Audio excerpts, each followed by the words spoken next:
Dark night, whispers in the woods, dogs barking in the distance.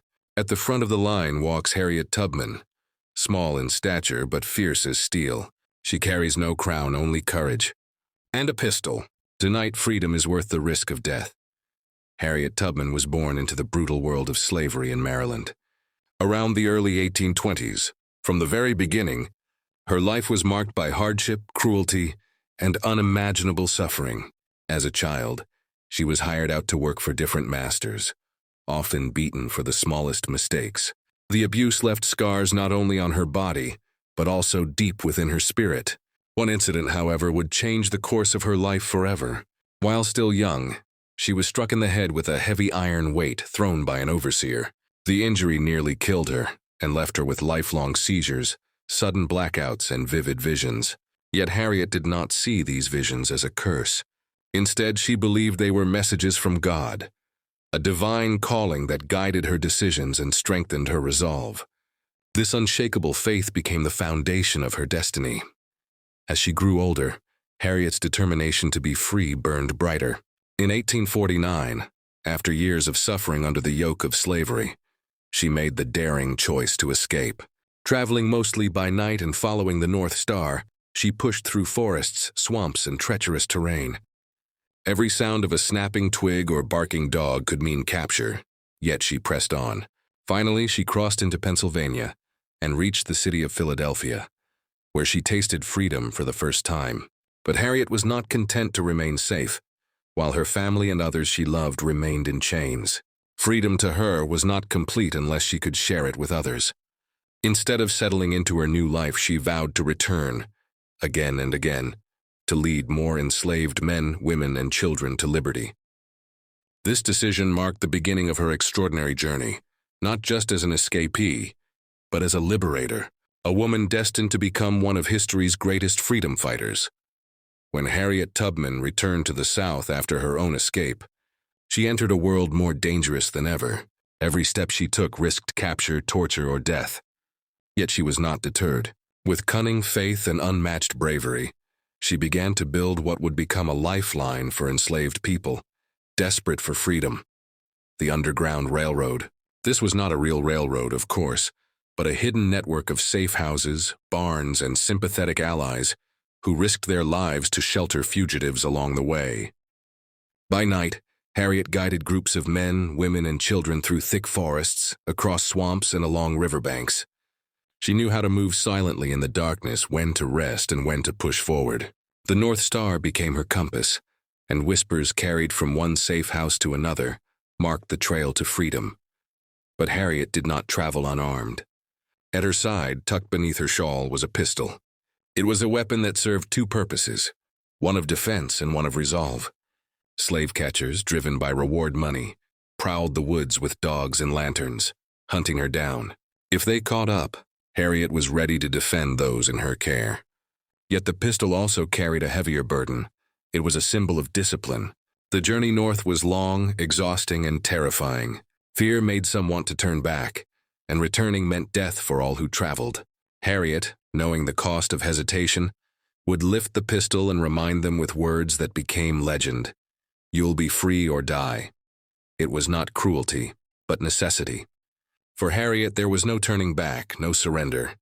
Freedom was the only destination. Her fearless reputation spread across the South, striking fear into slave owners and inspiring hope among the enslaved. They whispered her name like a prayer, Moses, the woman who parted the darkness of bondage and led her people into the light.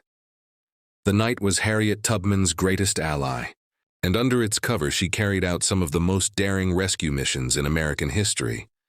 Every journey north was a gamble, and every raid into the South meant stepping once more into the jaws of danger. Harriet guided families, sometimes entire groups of fugitives, through tangled forests, across swamps thick with mud, and along paths where even the moonlight felt like a threat. She carried no map, only her memory of the land, the stars, and the secret network of the Underground Railroad. The people she led were terrified. Mothers clutching infants, fathers trembling with both fear and hope, children stumbling through the dark. Their freedom hung by a thread, and Harriet's courage was the needle stitching it together. Slave catchers lurked in every shadow, their posters nailed to tavern walls, offering rich rewards for her capture. To outwit them, Harriet relied on disguises, cunning, and nerves of steel. She dressed as an old woman when slipping past towns, carrying chickens under her arms, so no one would suspect she was the most wanted woman in the South. She sometimes pretended to be a field hand or a washerwoman, blending into the world that enslaved her people. When suspicion rose, she changed her route, never taking the same trail twice, and when danger was near, she prayed, not for safety but for strength. Her faith was her compass, and she believed every step was guided by God. But courage alone could not keep her people moving. Fear was a constant enemy. The exhaustion of the journey made some want to turn back, terrified of capture or punishment. Harriet's voice cut through the darkness with unshakable authority. She reminded them that there was no return. Turning back meant death for them and for her. Sometimes she lifted the pistol she carried, not as a threat of violence, but as a symbol of resolve. Her famous warning echoed in the night, "You'll be free or die." In those words lay both hope and finality, a truth sharper than any weapon. Each mission became a battle of faith versus fear, a test of endurance, trust, and survival. She led her people across rivers in silence, hid them in barns and cellars, and marched them forward even when their legs gave out.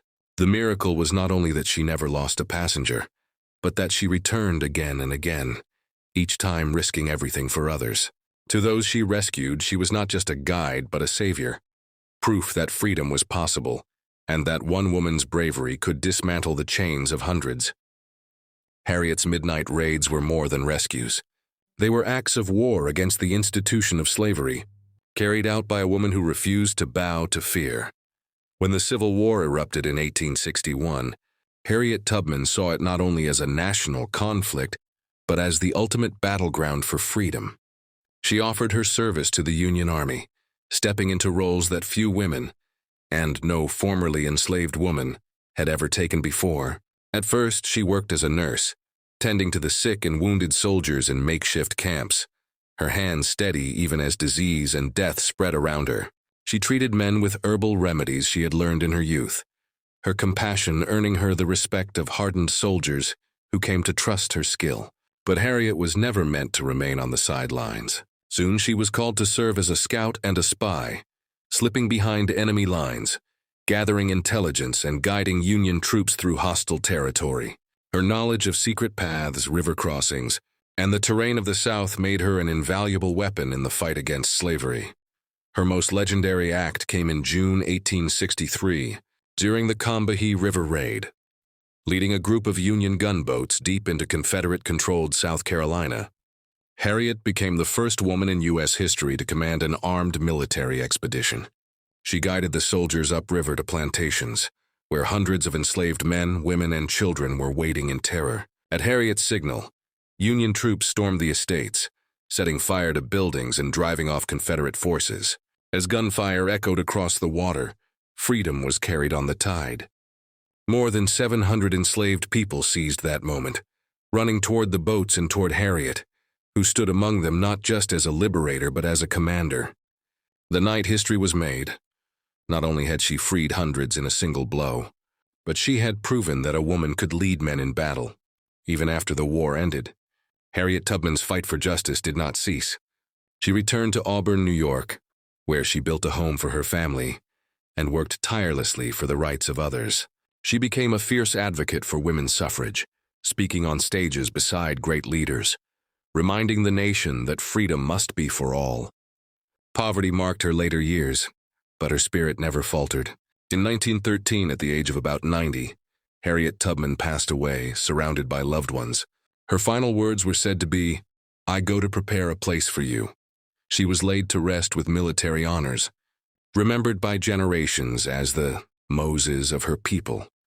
Her legacy endures as a testament to courage, faith, and the unbreakable will of a woman who carried no crown but changed the course of history.